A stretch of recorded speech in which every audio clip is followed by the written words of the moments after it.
धर्मेंद्र की दूसरी पत्नी हेमा मालिनी की बड़ी बेटी ईशा देओल की बात करें तो अपने पिता और अपनी मां के नक्शे कदम पर चलते उन्होंने हिंदी फिल्म इंडस्ट्री में अपना कदम रखा। लेकिन अब धर्मेंद्र को लेकर बेटी ईशा देओल ने एक बड़ा खुलासा कह दिया है।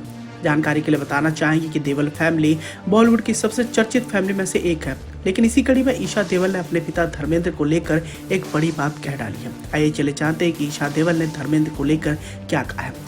अब बॉलीवुड में तो ऐसे कई सारे स्टार्स हैं जिनके बेटों ने तो इंडस्ट्री में काम किया, लेकिन बेटियों में फिल्मी दुनिया से दूरियां बनाए रखी। धर्मेंद्र का परिवार बॉलीवुड के नामी परिवारों में शामिल है। पहली पत्नी प्रकाश कौर से उनके 4 बच्चे हुए। दोनों बेटों ने तो हिंदी फिल्म इंडस्ट्री में एक्टिंग का जलवा दिखा, लेकिन बेटियां दूर रहीं।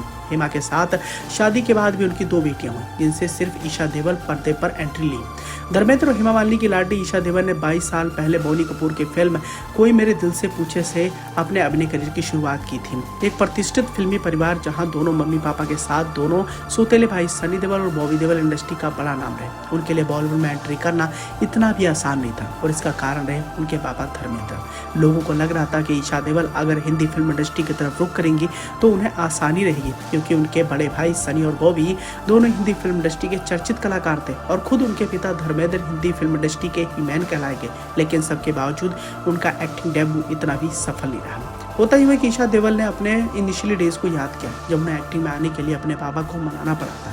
बॉलीवुड हंगामा से अभी हाल ही में बातचीत करते हुए ईशा देओल का कहना था कि जब मैं फिल्मों में एंट्री लेना चाहती थी तो फिल्मों में शामिल होने के लिए हरी झंडी मिलना थोड़ा मुश्किल था। तब उनसे पूछा गया कि जब आप फिल्मों में आना चाहते हैं तो मम्मी पापा में किससे समझाना ज़्यादा कठिन था। इसके जवाब में उन्होंने कहा मेरे पापा को।